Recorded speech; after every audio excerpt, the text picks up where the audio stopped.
It's Ms. DePrez here to read you another chapter of My Father's Dragon by Ruth Stiles Gannett. Today we're reading chapter 3. I'm really glad that you're joining us again today. I'm really missing library time with all of you. Today, while you're listening, pay close attention to descriptions of Elmer on his adventure.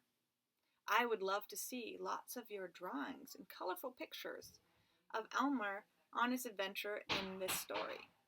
You may have noticed yesterday that my son Cooper had drawn a picture of the dragon that I put in my video. The pictures in the book that I have also been showing are all black and white, and I would love to see some really colorful interpretations of what you think Elmer and the dragon look like. I will put them in my next video. Please do not put your names on the front of your drawings. I will feature your drawings in the video, in my next video, but I will not be displaying your names for safety reasons. Thank you so much for listening, and let's get reading.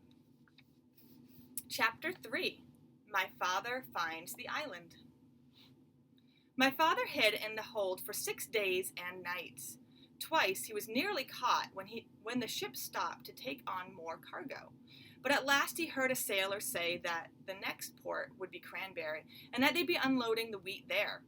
My father knew that the sailors would send him home if they caught him, so he looked in his knapsack and took out a rubber band and an empty grain bag with the label saying Cranberry. At the last moment, my father got inside the bag, knapsack and all, folded the top of the bag inside and put the rubber band around the top. He didn't look just exactly like the other bags, but it was the best he could do. Soon the sailors came to unload. They lowered a big net into the hold and began moving the bags of wheat. Suddenly one sailor yelled, "Great Scott! This is the queerest bag of wheat I've ever seen. It's all lumpy-like. But the label says it's to go to Cranberry." The other sailors looked at the bag too, and my father, who was in the bag, of course, tried even harder to look like a bag of wheat. Then another sailor felt the bag, and he just happened to get hold of my father's elbow. "I know what this is," he said. "This is a bag of dried corn on the cob." And he dumped my father into the big net along with the bags of wheat. This all happened in the late afternoon, so late that the merchant in Cranberry who had ordered the wheat didn't count his bags until the next morning. He was a very punctual man and never late for dinner. The sailors told the captain, and the captain wrote down on a piece of paper that they had delivered 160 bags of wheat and 1 bag of dried corn on the cob. They left the piece of paper for the merchant and sailed away that evening. My father heard later that the merchant spent the whole next day counting and recounting the bags and feeling each one, trying to find the bag of dried corn on the cob. He never found it because as soon as it was dark, my father climbed out of the bag, folded it up, and put it back in his knapsack. He walked along the shore to a nice sandy place and lay down to sleep. My father was very hungry when he woke the next morning. Just as he was looking to see if he had anything left to eat, something hit him on the head. It was a tangerine. He had been sleeping right under a tree full of big, fat tangerines. And then he remembered that this was the island of Tangerina. Tangerine trees grew wild everywhere.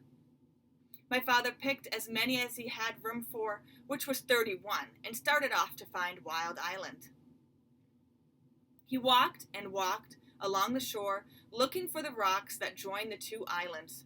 He walked all day, and once when he met a fisherman and asked him about Wild Island, the fisherman began to shake and couldn't talk for a long while. It scared him that much, just thinking about it. Finally, he said, "Many people have tried to explore Wild Island, but not one has come back alive. We think they were eaten by the wild animals." This didn't bother my father. He kept walking and slept on the beach again that night. It was beautifully clear the next day, and way down the shore, my father could see a long line of rocks leading out into the ocean. And way, way out at the end, he could just see a tiny patch of green. He quickly ate 7 tangerines and started down the beach.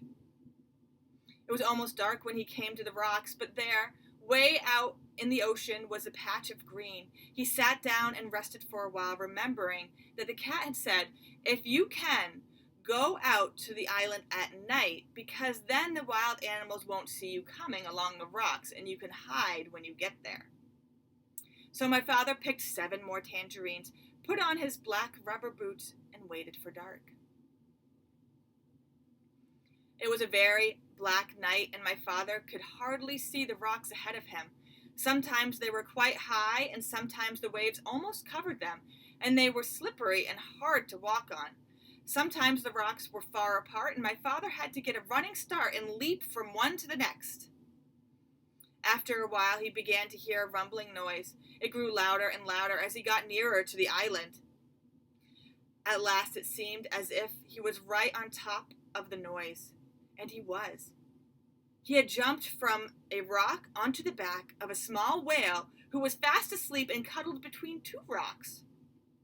The whale was snoring and making more noise than a steam shovel, so it never heard my father say, "Oh, I didn't know that was you." And it never knew my father had jumped on its back by mistake.